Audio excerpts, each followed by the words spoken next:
Hello students, myself Sonika Yadav from HEI SDS Senior Secondary Public School. It is our lecture number 15. In this we discuss about the various steps of the formation of the secondary oocyte. First of all, oogonia, that egg mother cell undergo mitosis.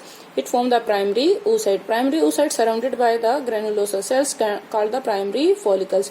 These primary follicles again surrounded by more cells that is form the granulosa cells that finally form the secondary follicle. It surround more cells by the tertiary to form tertiary follicle, and finally it form the Graafian follicle.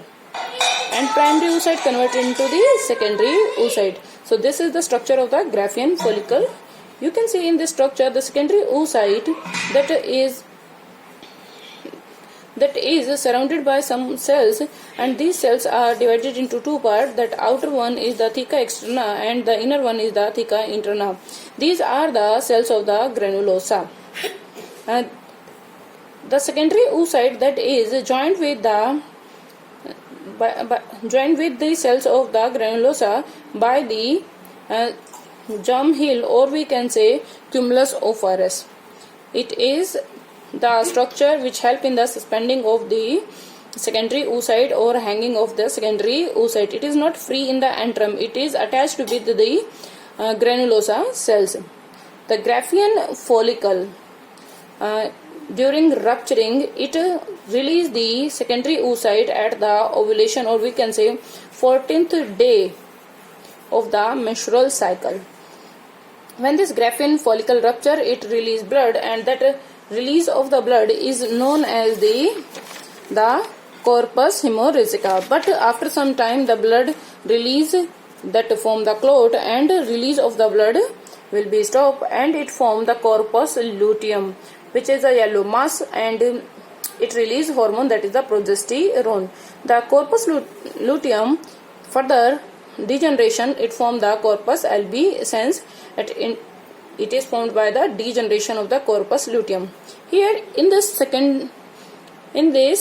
structure of the mature Graafian follicle, you can see a fluid filled space, or the cavity is present. That cavity is known as the follicular antrum, and it is filled with a fluid that is discus proligaris.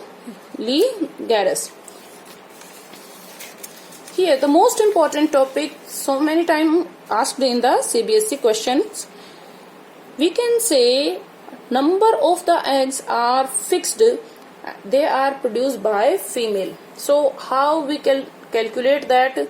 So first of all, large number of the follicles degenerate during the phase from birth to the puberty.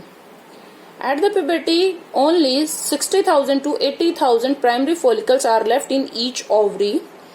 The degenerative process of the follicle is known as the follicular atresia. One secondary oocyte is released in each menstrual cycle by alternate ovaries. We all know the two ovaries are present.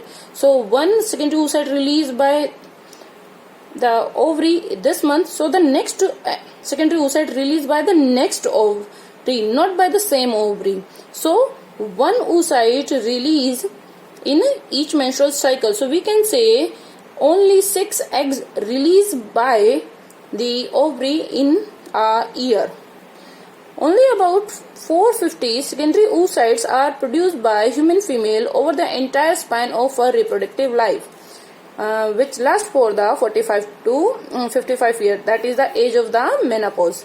So what is the menarche? Menarche is the first menstrual cycle at the age of puberty that start up to the age of the 12 to 15 years, and the menopause, that is the last menstrual cycle at the age of 45 to 55 years. So total reproductive age, that is menopause age minus menarche, that is the 55 to 45 to 50 to 15 to 12.